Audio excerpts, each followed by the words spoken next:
उजाले उनकी यादों की।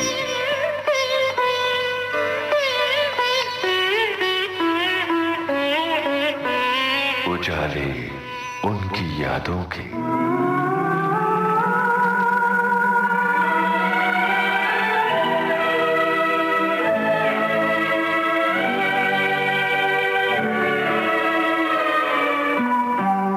नमस्कार। उजाले उनकी यादों के इस कार्यक्रम में आज से विविध भारती के श्रोताओं के साथ अपनी सुनहरी यादें बांटेंगी फिल्म जगत की सुप्रसिद्ध अभिनेत्री वहीदा रहमान।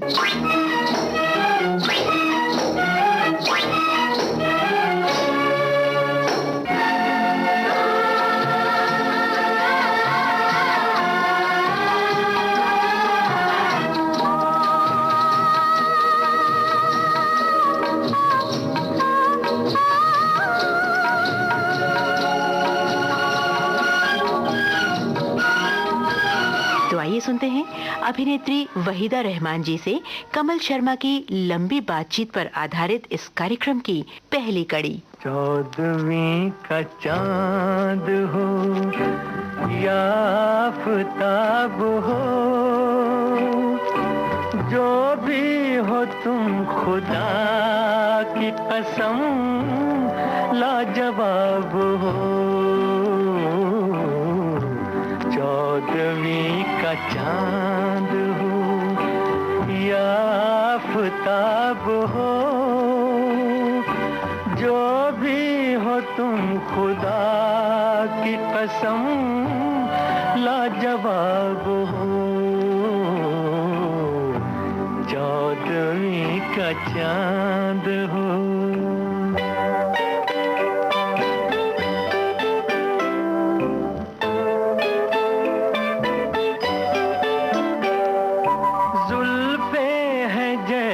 कांधों पे बादल झुके हुए, आंखें हैं जैसे मैं के प्याले भरे हुए। मस्ती है जिसमें प्यार की तुम वो शराब हो। 14वीं का चांद हो।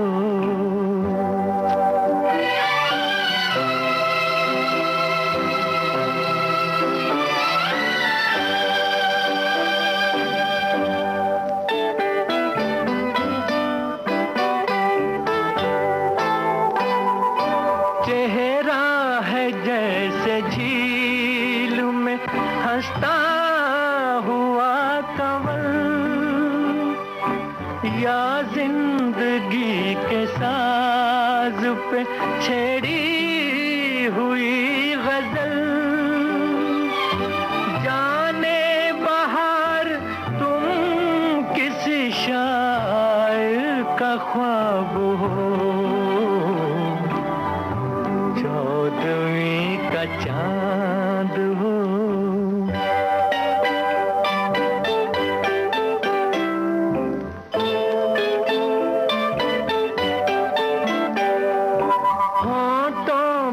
खेलती है तबस्सुम की बिजलियां, सजदे तुम्हारी राह में करती है कहकशां।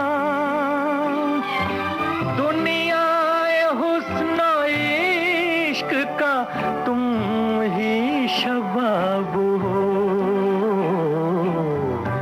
14वीं का चांद हो या आफताब हो। आज हमारे स्टूडियो में उतर आया है 14वीं का चांद। इन्हें इंडियन स्क्रीन की क्लासिक ब्यूटी कहा जाता है और इन्हें जाना जाता है अपनी बेहतरीन अदाकारी के लिए। जी हाँ, आज इस प्रोग्राम में हमारी खास मेहमान हैं वहीदा रहमान जी। वहीदा जी, मैं अपनी ओर से विविध भारती के करोड़ों श्रोताओं की ओर से आपका हार्दिक स्वागत करता हूँ इस प्रोग्राम में। नमस्कार। नमस्कार, शुक्रिया। कैसा लग रहा है हमारे स्टूडियो में आकर के आपको? मेरे ख्याल से पहली बार आई हूँ मैं स्टूडियो में और अच्छा लग रहा है, अच्छा है। क्योंकि इस समय करोड़ों लोग आपकी बातचीत सुन रहे हैं हमारे इस प्रोग्राम के माध्यम से, और जिन्होंने आपकी फिल्में देखी उन्हें बहुत सारी बातें याद आ गई होंगी, बहुत सारे सीन याद आए होंगे, कभी आपने उनको रुलाया होगा, कभी हंसाया होगा। आपसे ये जानना चाहते हैं कहाँ आपकी पैदाइश हुई? मेरी पैदाइश हुई चेन्नई के पास, एक जगह, छोटी सी जगह है, इसका नाम है चेंगलपेट। अच्छा। तो वहाँ पर मेरे वालिद साहब कमिश्नर थे, तो वहाँ पैदाइश हुई। मेरे ख्याल से कुछ घंटे, 1.5 घंटे का सफ़र है चेन्नई से वहाँ, मतलब मैं तमिलियन हूँ समझिए। अच्छा, अच्छा। हाँ। लेकिन आपने शुरुआत की तेलुगु फिल्म से। हाँ, वो क्या हुआ, मेरे वालिद साहब का ट्रांसफ़र हुआ करता था हर 3 साल, पोस्टिंग होती थी जो आईएएस ऑफिसर्स की होती थी। तो हम विजयवाड़ा में थे, आंध्र प्रदेश में। तो मैंने कई बार डांस परफॉर्मेंस स्टेज पे दिए थे। उस वक्त मैं बहुत छोटी थी, 11-12 साल की। तो साउथ इंडियन मूवीज़ जो थी वहाँ से मुझे ऑफर्स आ रहे थे। तो उस वक्त मेरे वालिद साहब ने कहा ये उम्र बहुत छोटी है, अभी पढ़ाई भी नहीं ख़त्म हुई, तो अभी वैसे एज ए प्रोफेशन शुरू करने का इरादा भी नहीं था। मगर उसके बाद मेरे वालिद साहब का इंतकाल हो गया, तो मैं 13 साल की थी। फिर भी मेरी मुझसे 3 बड़ी बहनें हैं, उन सब की शादी हो चुकी थी, तो मैं रह गई थी और मेरी बारी थी शादी होने की। तो फिर इत्तेफाक की, किस्मत की बात है मैं कहूँगी, फिर से ऑफ़र आने लगे साउथ से। मतलब मद्रास में उस वक्त सारी इंडस्ट्री मद्रास में थी, वहाँ तेलुगु या तमिल दोनों फिल्में बनती थी। तो फिर जब एक ऑफ़र आया तो मेरी वालदा कहने लगी नहीं, अभी मेरे हस्बैंड नहीं हैं तो मैं नहीं इजाज़त दे सकती। तो मैं तो बहुत खुश हो गई, एक्साइट हो गई। तो वो जो प्रोड्यूसर थे वो किसी जगह के आंध्र प्रदेश के छोटे से ज़मींदार थे, वो प्रोडक्शन में जा रहे थे। तो उन्होंने मेरी वालदा से कहा कि नहीं, मैं रहमान साहब को जानता हूँ, मिल चुका हूँ, तो अभी वक्त बदल रहा है, इसको भी एक बाकायदा प्रोफेशन समझा जाता है, और सिर्फ एक डांस ही तो करना है, स्टेज पे करती थी, एक फिल्में कर लें तो क्या हर्ज है। तो मैं तो बहुत मेरे पीछे पड़ गई मम्मी के कि प्लीज़ इजाज़त दे दीजिए, करने दीजिए। तो उन्होंने कहा अच्छा चलो, अभी तक कोई लड़का मिला नहीं, चलो कर लेने दो। और फिर किस्मत की बात थी कि वो पहली फिल्म में जो एक सिर्फ मैंने फोक डांस किया था वो बहुत कामयाब हुआ, बहुत ही ज़्यादा कामयाब हुआ, जो किसी को उम्मीद नहीं थी और मुझे तो बिल्कुल भी नहीं थी। फिर वहाँ से सिलसिला शुरू हो गया। उस डांस के जो बोल थे गीत के, कुछ याद है आपको? पूरे तो याद नहीं है। हेरुआ का साकारो रन्नो चिन्नन्ना, आगे क्या बात है, क्या बात है, आप तो बहुत सुरीली भी हैं। अच्छा, वो फिल्म कौन सी थी? उसका नाम था रोजुलू माराई। मतलब था कि days are changed, which literally changed my life and days। फिर वो बहुत कामयाब हुई फिल्म। तो मेरे प्रोड्यूसर डायरेक्टर कहने लगे आपको पता है जब आपका गाना आता है और ख़त्म हो जाता है तो लोग पैसे फेंकते हैं स्क्रीन की तरफ। तो मैंने सोचा मुझे खुश करने के लिए कह रहे हैं, ऐसे कैसे हो सकता है, फिल्मों में मैंने तो कभी नहीं देखा लोग पैसे फेंकते हैं और जब मेन आर्टिस्ट नहीं हो। तो फिर मैं और मेरी वालदा और मेरी बहन सब मिलके देखने गए थे थिएटर में। हाँ, तो वाकई लोग पैसे फेंक रहे थे और कहते थे इसको दोबारा दिखाया जाए। तो मेरी नहीं समझ में आया, दोबारा फिल्म एक चल रही है, कैसे हो सकता है। तो फिर हमको वो एग्जिबिटर थे, उन्होंने कहा पॉसिबल है क्योंकि वो रील निकालते हैं फिर दोबारा चलाते हैं। तो कई शहरों में वो निकाल के फिर एंड से पहले मतलब वो गाने को दोबारा प्ले करते थे। तो वो इतना ज़्यादा कामयाब हुआ था वो गाना, क्या कहना है। और इसके सिल्वर जुबली सेलिब्रेशंस हो रहे थे पूरे आंध्र प्रदेश में। तो हम हैदराबाद गए, तो वहाँ इत्तेफाक से गुरुदत्त जी क्यों गए थे वो खुदा ही बेहतर जाने, वहाँ थे वो। तो वो अपने डिस्ट्रीब्यूटर के ऑफिस में बैठे हुए थे, तो काफ़ी शोर शराबा, 2-3 मोटरें जा रही थी, लोग भाग रहे थे। तो उन्होंने पूछा भाई क्या हो रहा है बाहर। तो उन्होंने कहा एक बहुत कामयाब तेलुगु फिल्म बनी तो उसके आर्टिस्ट हैं। तो लोग अच्छा अच्छा। तो फिर वो उन्होंने गुरुदत्त जी से कहा कि उसमें एक नई लड़की ने एक डांस किया है तो वो बहुत कामयाब हुआ और उस लड़की का नाम है वहीदा रहमान। बोले नहीं है भी मुस्लिम, तो वो उर्दू बोल सकती है। तो उन्होंने कहा हाँ ज़रूर बोल सकती है, क्योंकि क्या है डाउन साउथ इंटीरियर गाँवों में वो अब तेलुगु बोलते हैं, आंध्र प्रदेश में तमिल वाले तमिल बोलते हैं, हालांकि है मुसलमान। केरला उस तरफ मलयालम बोलते हैं। तो उन्होंने कहा नहीं ये बोलती हैं। तो बोले आपको कैसे पता? तो उन्होंने कहा कल फंक्शन था, स्टेज पे आर्टिस्ट आए थे तो मैं भी उसमें था, तो ये लड़की आई स्टेज पर और उर्दू में बोल रही थी। बोले अच्छा, तो क्योंकि आजकल मुझे नए चेहरों की तलाश है तो ये क्या मुनासिब है कि मैं उससे मिल सकूं? तो उन्होंने कहा मैं कोशिश करता हूं। तो उन्होंने अपने हमारे जो प्रोड्यूसर थे उनके ज़रिए एक मीटिंग अरेंज की, तो वहाँ मुलाकात हुई। तो कुछ ज़्यादा बात नहीं हुई, थोड़ी देर 10-15 मिनट मैं और मेरी वालिदा थे, फिर चुप। कुछ खास कहानी उन्होंने ये नहीं कहा कि आप बॉम्बे आइए। खैर हम वापस मद्रास पहुँचे तो इस चीज़ को भूल गए हम। 6 महीने बाद फिर उन्होंने किसी को भेजा मद्रास, तो उन्होंने कहा हम मिले थे हैदराबाद में, उनको कहिए बॉम्बे आने के लिए, तो उनका टेस्ट फिर से लेंगे हम, फिर हम साइन करना चाहते हैं। बिल्कुल वही हो तुम। मुद्दत से मेरी आंखें इसी रूप की तलाश कर रही थी, इसी रूप की। जी? वही सादगी, वही भोलापन। आप मुझे माफ कर दें तो अच्छा है, मुझसे एक्टिंग नहीं होगी। मैं जिस हाल में हूँ अच्छी हूँ। किस हाल में? मेरा मतलब तुम क्या करती हो? काफी बड़ी नौकरी है, मॉडर्न केमिस्ट में 90 रुपए मिलते हैं, पूरे 10 कम 100। हमारी कंपनी में काम करने के लिए तुम जानती हो क्या मिलेगा? 1000। 1000 पूरे 10 गुना 100। बाप रे। अब तो एक्टिंग करोगी ना?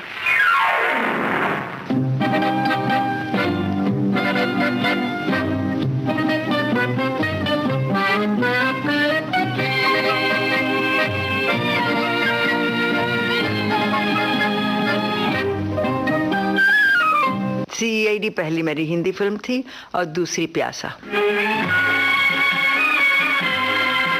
क्या चाहिए?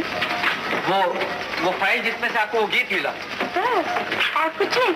देखिए मुझे बेतुका मजाक पसंद नहीं। तो फिर अभी तक मेरे पीछे पीछे क्यों आए? मैं सिर्फ इतना जानना चाहता हूँ आपके पास फाइल है या नहीं। वो मेरे लिए बहुत कीमती है। जब भी मेरे पास पैसे हुए मैं। तू खाली हाथ आया है मेरे पीछे? इस कोठी को खाला जी का घर समझा है क्या? चल निकल यहाँ से। देखो तुम समझती क्यों नहीं? मुझे सिर्फ फाइल चाहिए, फाइल। फाइल के मेरे लिए वो बहुत कीमती है। निकल यहाँ से। तू जाता है ये उतारो अपनी जूती। तेलुगु एक ही फिल्म किया आपने? दूसरी भी और एक फिल्म थी जिसमें लीड रोल किया था मैंने। अच्छा। और ऑपोजिट NT रामाराव, अच्छा। जो आंध्र प्रदेश के मशहूर CM थे, वो प्रोड्यूसर थे उस फिल्म के और खुद हीरो भी थे। पहली वाली में तो मेरा सिर्फ डांस था, वो रिलीज हुई, बहुत कामयाब हुई, तो उसके थोड़े अरसे बाद ये भी रिलीज हो गई थी। वैसे हिंदी और उर्दू जो दोनों को बहने ही माना जाता है, हमारे यहाँ तो हिंदुस्तानी सिनेमा ही है। हाँ।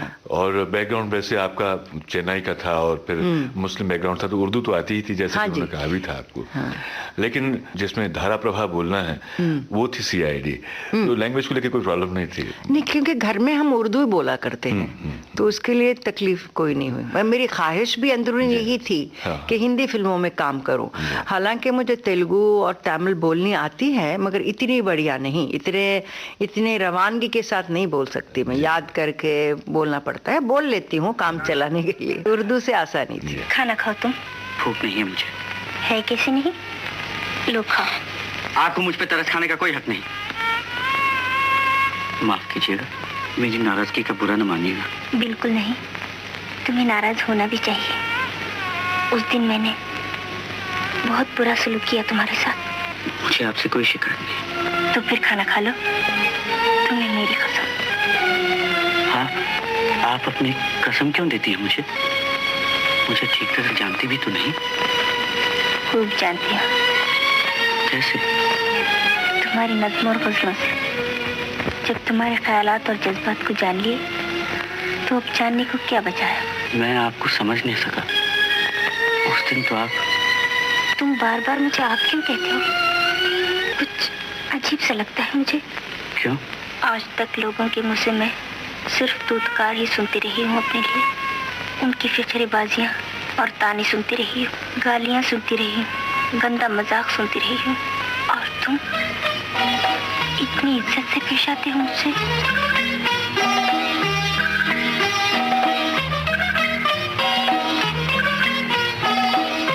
मुझे प्यासा का वो गाना बहुत पसंद है, जिससे मेरा काम लोगों को भी बहुत पसंद आया। जाने क्या तूने कही, जाने क्या मैंने सुनी। जाने क्या तूने कही, जाने क्या मैंने सुनी, बात कुछ बन गई, जाने क्या तूने कही, जाने क्या मैंने सुनी, बात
कुछ बन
गई, जाने क्या तूने कही।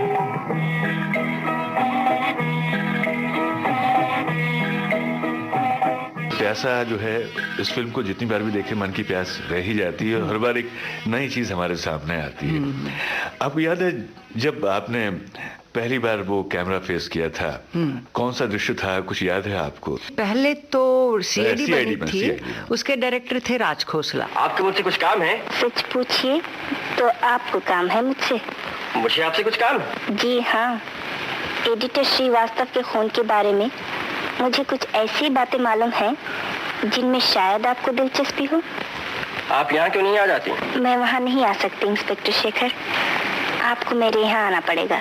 कहाँ आना होगा? वो भी टेलीफोन पर बताना मुश्किल है। तो फिर आऊँगा कैसे? आप आना चाहें तो इस वक्त मेरी गाड़ी आपके दफ्तर के सामने खड़ी है। नंबर है BMZ 1454। आप उसमें बैठ जाइए और मेरे यहाँ आ जाएंगे। Bye bye. महीने 2 महीने तो सिर्फ सीआईडी की शूटिंग हो रही थी। तशरीफ रखिए। फरमाइए, आप इस मुकदमे के बारे में क्या जानती हैं? मुकदमा? कैसा मुकदमा? लेकिन आप ही ने तो कहा था कि आप इस मुकदमे पर काफी रोशनी डाल सकती हैं। रोशनी? मुझे ज्यादा रोशनी पसंद नहीं। तो फिर आपने मुझे बुलाया क्यों? सुना है आपको तोतों से बहुत दिलचस्पी है। तोते? जी हाँ, तोते। गंगाराम, मियाँ मिठू।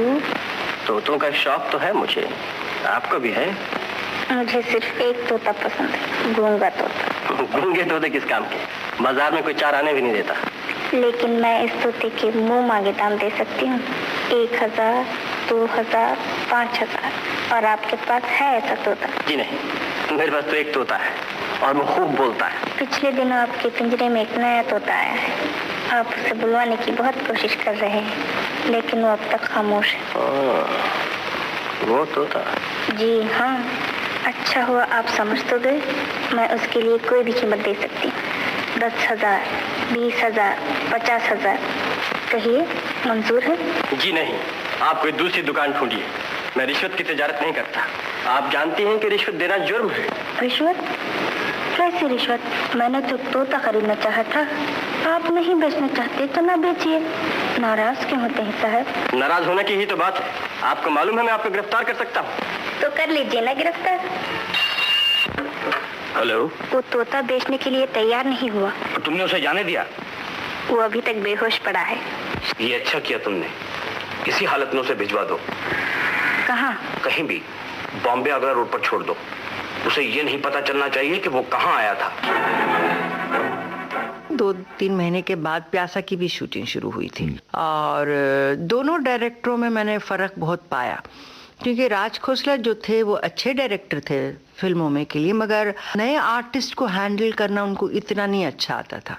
हालांकि गुरदत्त जी तो वो आर्टिस्ट की क्या परेशानी है वो सोचते थे, गौर से देखते थे, फिर पूछते थे आर्टिस्ट को कि आपको तकलीफ क्या है, आप समझ नहीं पाए या ये करते वक्त आपको किस चीज़ की तकलीफ हो रही है। तो उससे फिर लगता था कि हाँ मैं कह सकती हूँ कि मुझे क्या प्रॉब्लम है। और चूंकि मैं नई थी और बहुत शाई थी तो पूछती नहीं थी। यहाँ गुरदत्त जी पूछते थे कि आपका कुछ प्रॉब्लम है, लगता है क्या है, क्या तकलीफ हो रही है, आपको डायलॉग नहीं ठीक लग रहा है या मूवमेंट नहीं ठीक लग रहा है। तो उससे एक कॉन्फिडेंस आया कि ये तकलीफ हमारी पूछ रहे हैं। एक वक्त प्यासा में ऐसे हुआ कि पहली बार ये विजय हीरो से मिलती है, वो ऊपर जाती हूँ, उनके कुछ कागजात मेरे पास रह जाते हैं तो वो चले जाते हैं, तो मैं 2-3 फ्लोर से नीचे भागी आती हूँ। कहते विजय विजय विजय। तो पीछे से मेरी सहेली कुमकुम आती हैं, कहते क्या हुआ? तो कहती ये जो गाना मैं गा रही थी और ये तो इनका लिखा हुआ है। तो क्या होता था, मैं जब दौड़ के नीचे पहुंचती थी मुझसे डायलॉग नहीं बोले जाते थे। I used to get breathless, सांस फूल जाता था। तो काफी रीटेक हो गया, मुझे बड़ी शर्म आया कि मैं इतना नहीं कह सकती, वो डायलॉग तो कुछ ज्यादा नहीं है। तो वो बार बार पूछते थे क्या है, प्रॉब्लम क्या है, तो मैं कुछ नहीं कहूँ। फिर बड़ी देर के बाद तो उन्होंने कहा अच्छा थोड़ा ब्रेक देते हैं। फिर वो मेरी वालिदा सेट पे बैठी थी, उनको जाके पूछा मम्मी इनको क्या तकलीफ हो रही है, क्योंकि इतना मुश्किल तो है नहीं कोई। तो उन्होंने कहा दरअसल क्या है, इनको कभी कभी वीजिंग होती है, मुझे क्या कहते हैं एलर्जिक एस्थमा हुआ करता था। तो वो जब वीजिंग होती है वो भाग के आओ नीचे और फिर डायलॉग बोलो, उससे वो सांस टूट जाती तो बोल नहीं पा रही है। तो बोले मुझे बताया होता, खामखा इतनी बेचारी वो भी भाग रही है और मुझे भी परेशानी, इतने रीटेक हो गए अभी तक ओके नहीं हुआ। तो फिर आए कहने लगे भाई आपको जो भी तकलीफ है मुझे बताया कीजिए, मैं कैसे समझूं कि आपको क्या तकलीफ है। तो उन्होंने कहा चलिए अभी लंच ब्रेक करते हैं उसके बाद करेंगे। तो उन्होंने क्या किया, जब मैं भाग के आती हूँ नीचे उतरती हूँ शॉर्टकट कर दिया, समझे। तो फिर मेरी सेटल हो गई मेरी सांस। फिर 4 कदम जब डायलॉग की बारी आई, उन्होंने कहा 4 सीढ़ी ऊपर चढ़ के उतर के आइए फिर डायलॉग बोलिए तो आपका सांस नहीं फूलेगा। मैंने कहा वेरी गुड, यू नो। तो यू नीड अंडरस्टैंडिंग, अच्छे डायरेक्टर हो कि क्या तकलीफ क्या है। डायरेक्टर तो कह देते हैं मगर करने वाले को क्या है परेशानी वो अगर समझें तो ज्यादा आसानी होती है। निगोड़ी चिल्लाती क्यों है? नया पंछी है, घबरा के उड़ न जाए। देख तो सही कहाँ के भूखा लग जाते हैं पीछे, लुभा के यहाँ तक लाए तो पता चले। जूही ये वही था गुलाबो, क्या हो गया है तुझे? इस तरह कहाँ उड़ी जा रही है? मैं उसे रोकने जा रही हूँ जूही, से माफी मांगनी। मैंने बहुत बुरा सलूक किया उसके साथ। ए भाई ये पहलियां बुझाना छोड़ और सफा सफा हिंदुस्तानी में बात कर। ये सब क्या गड़बड़ है? वो जो मेरे पीछे आया था वो शायर है जूही, वही शायर जिसकी नज़्में मेरे दीवाले से लाई थी। ये देख, वही लिखाई, वैसा ही कागज।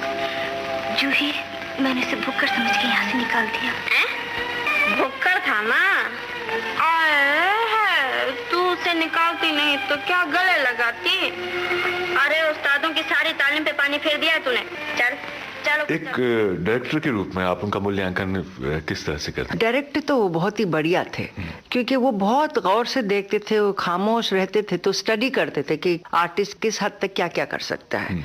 उसीलिए उनके मेरे परफॉर्मेंस या माला सिन्हा के प्यासा में या रहमान साहब या महमूद या जॉनी वॉकर वगैरह, वो सबके परफॉर्मेंसेस बहुत अच्छे होते थे, क्योंकि उनके वो समझते थे इनकी लिमिट ये है, ये इनसे इतना ही ऐसे करवाओ।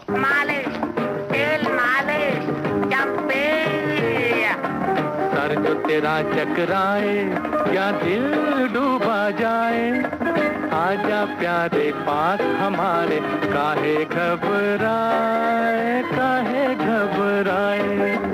मालिश, दिल मालिश। सर जो तेरा चकराए या दिल डूबा जाए, आजा प्यारे पास हमारे, काहे घबराए काहे घबराए।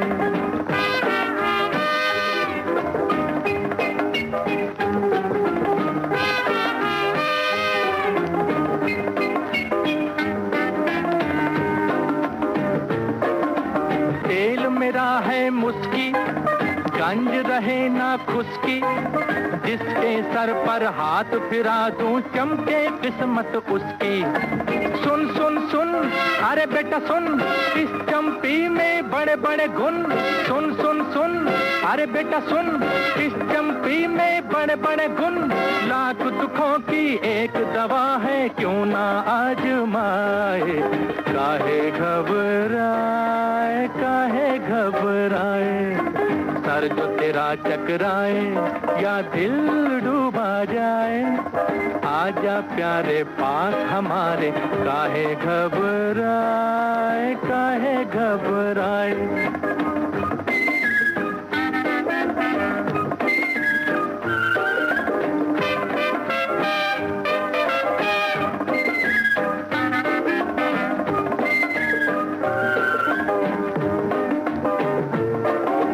प्यार का हो बेझगड़ा या बिजनेस का हो रगड़ा, सब लफड़ों का बोझ हटे जब पड़े हाथ एक तगड़ा। सुन सुन सुन, अरे बाबू सुन, इस चंपी में बड़े बड़े गुण। सुन सुन सुन, अरे बाबू सुन, इस चंपी में बड़े बड़े गुण। लाख दुखों की एक दवा है, क्यों ना आजमाए, काहे घबराए काहे घबराए। सर जो तेरा चकराए या दिल डूबा जाए, आजा प्यारे पास हमारे, काहे घबराए काहे घबराए। वहीदा जी, हम बात कर रहे थे गुरदत्त साहब की। मैं आपसे जानना चाहता हूं कि उनकी फिल्मों में काम करते हुए बहुत सारे गाने भी आप पर फिल्माए गए होंगे, तो किस गाने का पिक्चराइजेशन आपको बहुत अपील करता है, बहुत अच्छा लगा आपको? कागज के फूल में वक्त ने किया क्या हंसी सितम, वो एक गाना है जो अब तक मुझे बहुत यूनिक लगता है, इसलिए कि वो अपने जो कैरेक्टर है वो अपने ख्यालात को जाहिर कर रही हैं मगर बिना लिप मूवमेंट के। ये जैसे दिल की आवाज़ है।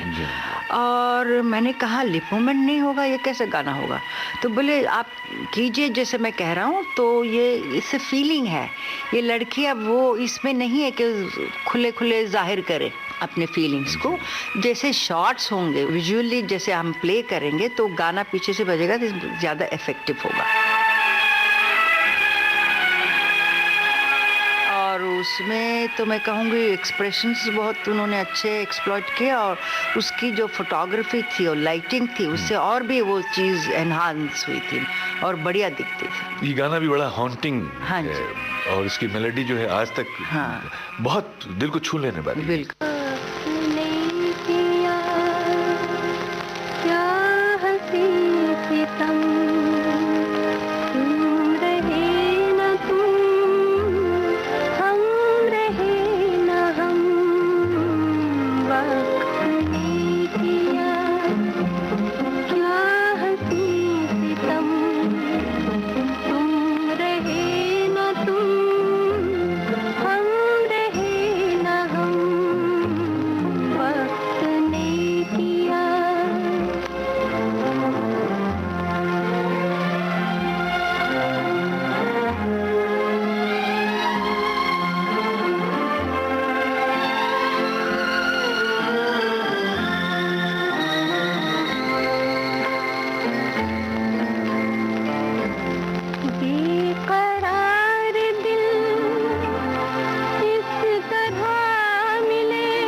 वहीदा जी, कागज के फूल का हमने गाना सुना, इंडियन क्लासिक्स में इसका शुमार होता है, लेकिन ये फिल्म असफल रही और कई लोग कहते हैं वक्त से पहले बन गई थी इसलिए ऐसा हुआ।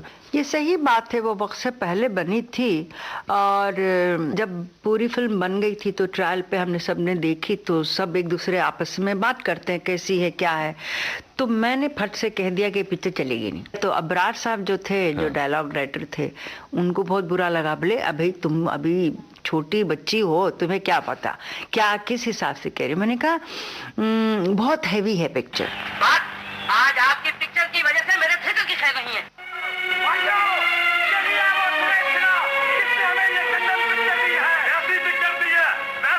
पता नहीं क्यों मेरे मन में आया कि चलेगी नहीं क्योंकि it's too sad and too heavy. उड़ जा प्यासे भंवरे, रस न मिलेगा खारों में, कागज के फूल जहाँ खिलते हैं, बैठना उन गुलजारों में, नादान तमन्ना रेती में, उम्मीद की कश्ती खेती है, एक हाथ से देती है दुनिया, तो हाथों से ले लेती है। ये खेल है कब से जारी,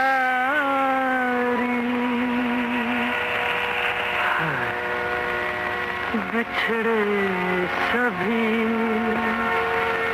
बिछड़े सभी बारी बारी, अरे देख ज़माने की यारी,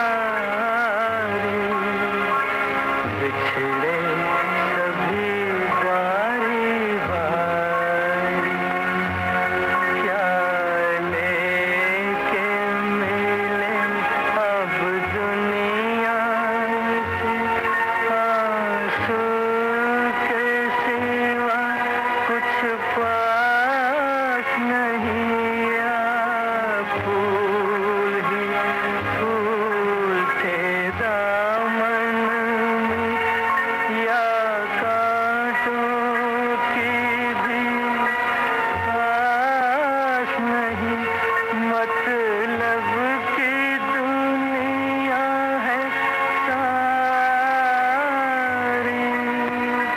बिछड़े सभी, बिछड़े सभी बारी बारी, अरे देखी ज़माने की यारी,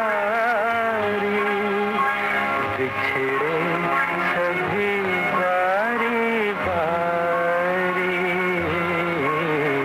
बिछड़े सभी बारी बारी। इतनी उस वक्त कमर्शियली बुरी थी कि बहुत दुख तो हुआ और मुझे इतना शौक नहीं लगा कि मैंने कहा मुझे तो पता ही था कि पिक्चर नहीं चलने वाली, मगर टेक्निकली बहुत ही खूबसूरत उम्दा फिल्म थी और उसमें आजकल उसके रिलीज होके 5-10 साल के बाद उसका अप्रिसिएशन बहुत होने लगा।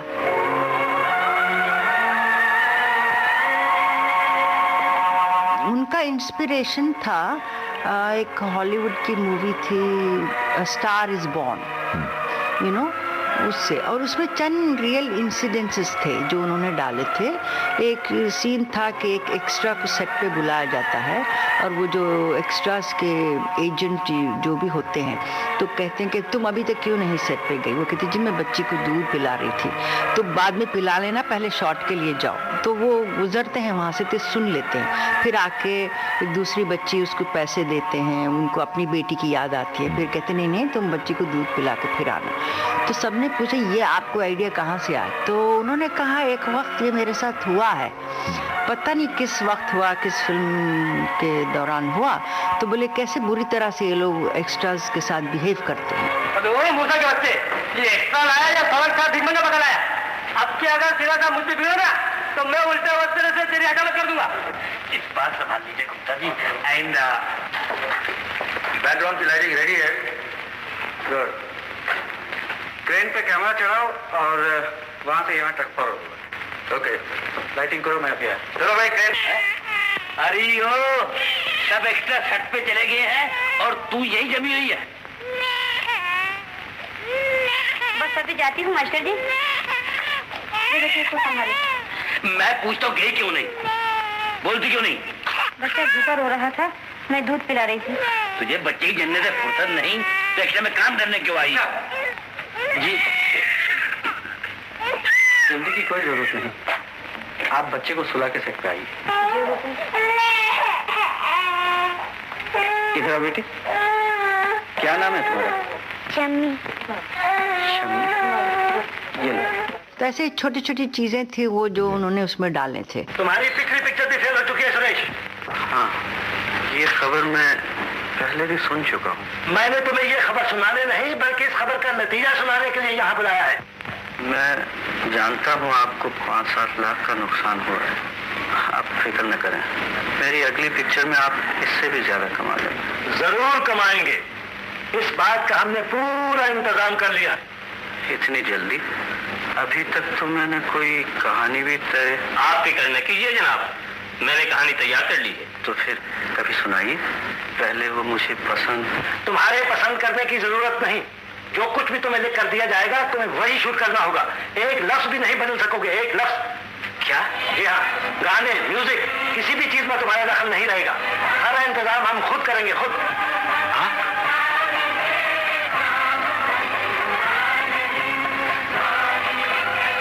आप मुझे इस तरह जलील करके पिक्चर नहीं बनवा सकते।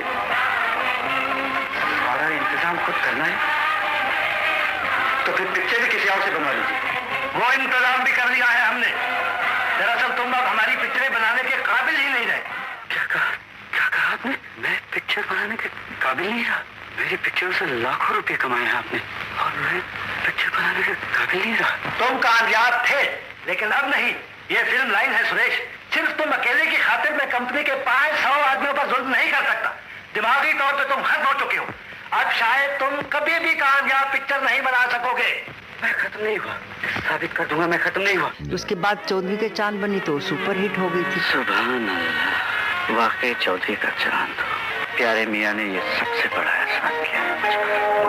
होठों पे खेलती है तबस्सुम की बिजलियां, होठों पे खेलती है तबस्सुम की बिजलियां, सजदे तुम्हारी राह में करती है कहकशां, दुनिया हुस्न इश्क का तुम ही शबाब हो, चौदहवीं का चांद हो या आफताब हो, जो भी हो तुम खुदा की कसम लाजवाब हो। फिर अपनी क्या उसके बाद बनी थी साहब बीबी और गुलाम, उसको भी बहुत किया गया अप्रिशिएट और फिर वो फेस्टिवल में गई थी।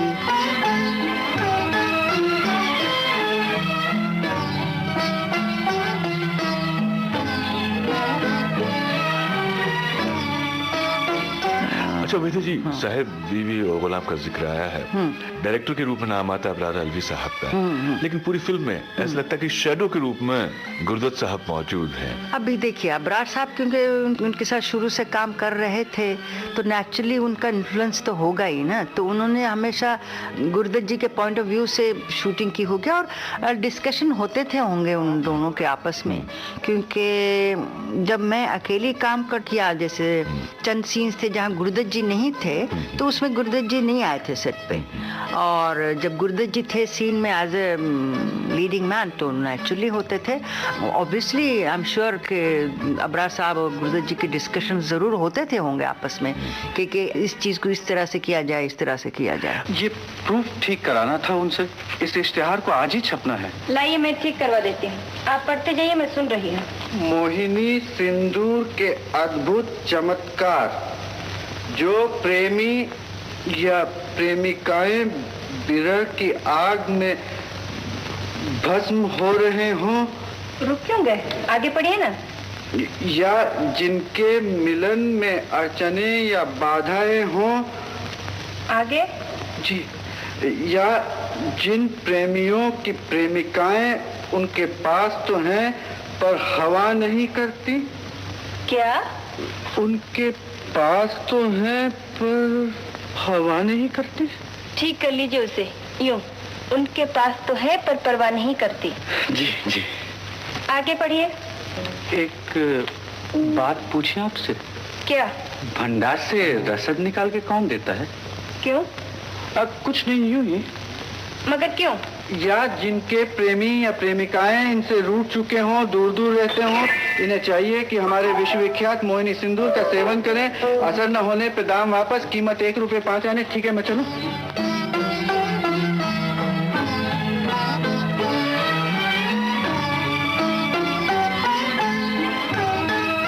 हमने सुना है कि उसमें जो छोटी बहू का किरदार जो मीना कुमारी जी ने प्ले किया, वो आप करना चाहती थी। बिल्कुल।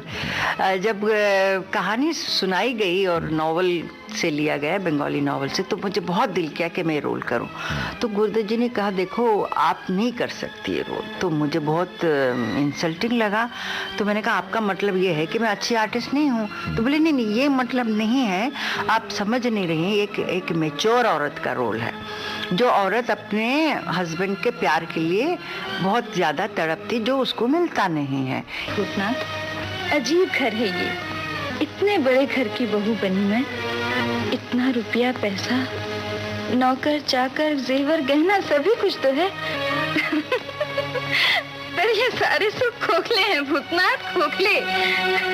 औरत का जो सबसे बड़ा सुख है मुझे वही बहुरानी, आप हमें बुलाएं बहुरानी। हाँ बंसी, कल दोपहर को किसी भी तरह तुम अपने छोटे बाबू को मेरे कमरे में ला सकते हो। कैसे लाए बहुरानी?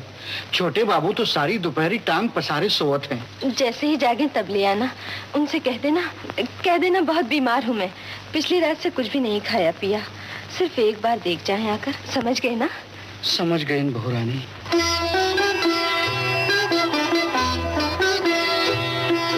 फिर मैंने कहा क्या आपका मतलब कि औरत शादीशुदा होना चाहिए तो शादीशुदा औरत का रोल करें? नहीं, बोले वो नहीं, आप समझेंगे नहीं, आप अभी बहुत छोटी हैं इस चीज को कि how you wait and pine for your husband. मुझे यहाँ क्यों बुलाया? एक बार इधर तो देखो जरा, सिर्फ एक बार।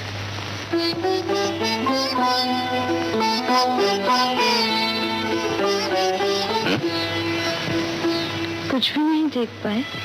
क्या बकवास करती हो? मैं यहाँ बैठा तुम्हारा मुंह देखा करूं, इतनी फुर्सत नहीं मुझे। सुनो तो, मेरा मुंह देखना तुम्हें पसंद नहीं तो ना देखो, पर आज तुम वहां ना जाओ, मैं तुम्हारे हाथ जोड़ती हूँ। ना जाओ? वो क्यों? इस हवेली के मर्दों को तुमने निकम्मा समझ रखा है क्या? पत्नी के पास रहने से मर्द निकम्मा तो नहीं हो जाता जी। धर्म को साक्षी मानकर तुमने मुझसे ब्याह किया है। क्या मेरी तरफ तुम्हारा कोई भी कर्तव्य नहीं? जिस मर्द को अपना कर्तव्य जोरों से सीखना पड़े, लाना तो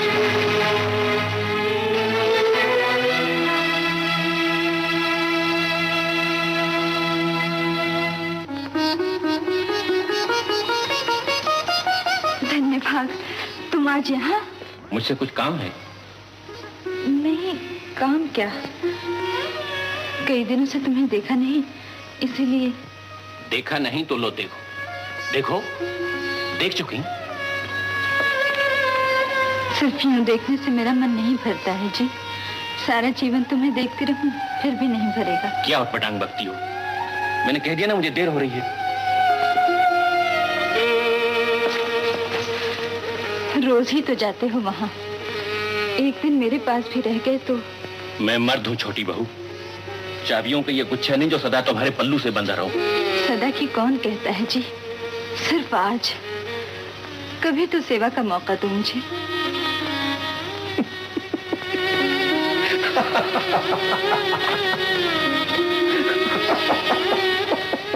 हंसे क्यों? सेवा करना जानती हो तुम लोग?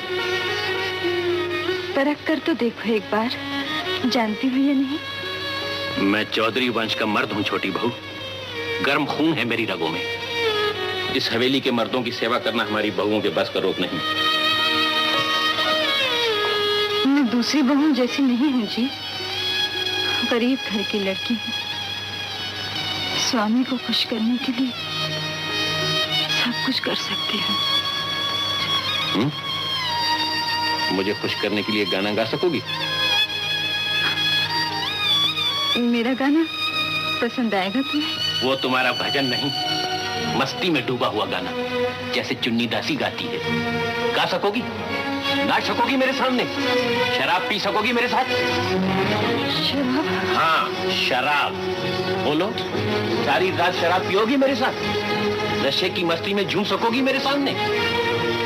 सेवा का मौका चाहती थी ना तुम क्या सेवा करोगी मेरी? खैर फिर भी मैंने कहा नहीं, कुछ तो कोशिश तो करते हैं। तो उन्होंने वैसा गेटअप दे के स्टिल फोटोग्राफ्स लिए। लेने के बाद मूर्ति साहब जो उनके कैमरामैन थे, वो हमने सब ने स्टिल्स देखी। मैं तो बड़ी खुश थी कि मैं बुरी नहीं लगती हूँ, अच्छी लग रही हूँ।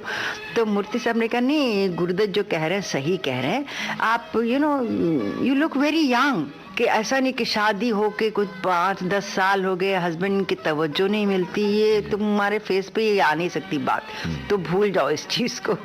तो मैं समझ गई बाद में क्या कहना चाह रहे हैं। उसके बाद गुरुदत्त जी ने कहा आप नहीं करेंगे तो बात ख़त्म हो गई।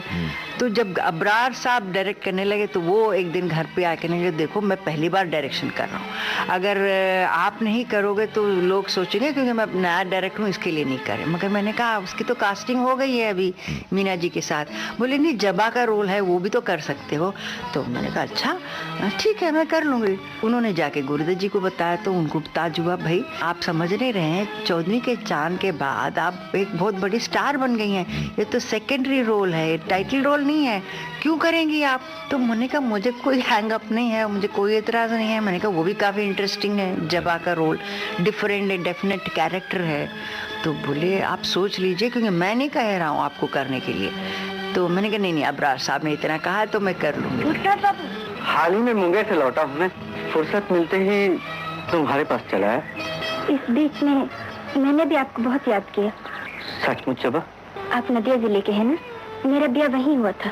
पर जबा अगर ससुराल वाले तुम्हें अपनाना चाहते तो आज तक चुप क्यों बैठते? कौन जाने चुप बैठे या नहीं, ये भेद तो सिर्फ बाबा को ही पता होगा जो वो अपने साथ ले गए। हो सकता है, पर मुमकिन है तुम्हारे पति ने अपनी दूसरी शादी कर ली हो।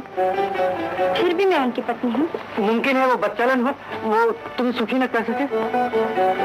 ये मेरा दुर्भाग्य है। मुमकिन है वो तुम्हें अधर्मी समझता हो, फिर भला वो अपनाएगा तुम्हें? यही तो मैं भी जानना चाहती हूँ भूतनाथ बाबू, पर आप मुझे ये जानने से रोक क्यों रहे हैं? जबा नहीं जबा, जो भी तुम्हारे मन की साध है मैं जरूर पूरी करूंगा। जाओ उनका पता ला दो। उस दिन पुराने कागजात छानते छानते अचानक एक पत्र पे मेरी नजर पड़ गई। मेरे ब्याह के बाद मेरी दादी ने दादा से छुपा के मेरे बाबा को एक पत्र लिखा था। इसमें उनका पता ठिकाना सब कुछ है।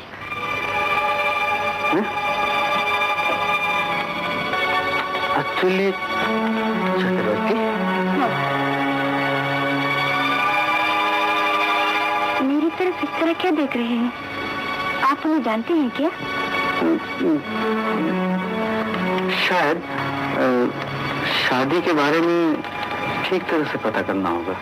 वैद्य जी, हम जिक्र कर रहे थे दिल को गहरे तक छू जाने वाली आपकी फिल्म साहब बीबी गुलाम का। इसके गाने भी दिल को छू लेने वाले हैं।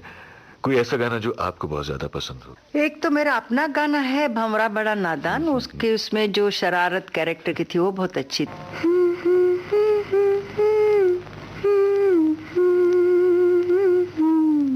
बगियन का मेहमान है, फिर भी जाने ना जाने ना जाने ना, कलियन की मुस्कान है, भंवरा बड़ा नादान है, बगियन का मेहमान है, फिर भी जाने ना जाने ना जाने ना, कलियन की मुस्कान है, भंवरा बड़ा नादान।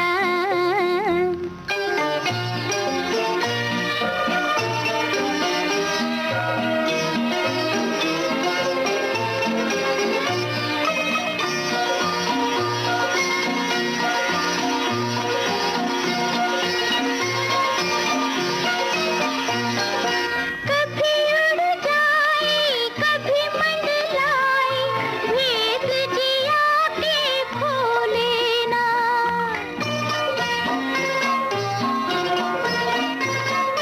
कभी उड़ जाए कभी मंडलाए, भेद जिया के खोले ना, सामने आए नैन मिलाए, मुख देके कुछ बोले ना, वो मुख देके कुछ बोले ना, भंवरा बड़ा नादान है।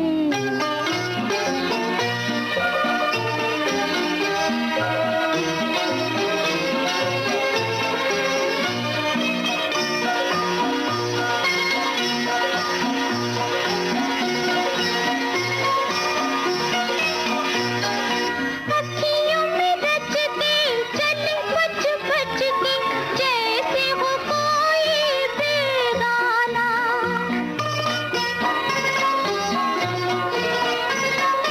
अखियों में रचते चले बच बच के, जैसे हो कोई बेगाना, रहे संग दिल के मिल नहीं मिल के, बन के रहे वो अनजाना हो, बन के रहे वो अनजाना, भंवरा बड़ा नादान है। मगर उसका दूसरा जो गाना जो मुझे बहुत पसंद है कि न जाओ सैया छुड़ा के बैया, वो पिक्चराइज बहुत अच्छी तरह से किया था। न जाओ सैया छुड़ा के बैया, कसम तुम्हारी मैं रो पड़ूंगी, रो पड़ूंगी, न चल रहा है सुहाग मेरा, जो तुम न होगे तो क्या करूंगी, क्या करूंगी, न जाओ सैया छुड़ा के बैया।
धरूंगी, न जाओ सैया छुड़ा के बैया, कसम तुम्हारी मैं रो पड़ूंगी, रो पड़ूंगी। उजाले उनकी यादों के सुप्रसिद्ध अभिनेत्री वहीदा रहमान से कमल शर्मा की लंबी बातचीत रही।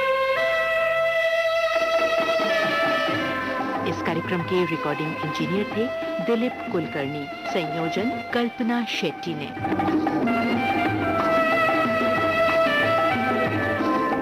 विविध भारती की ओर से इसे आपकी सेवा में प्रस्तुत किया कमल शर्मा ने।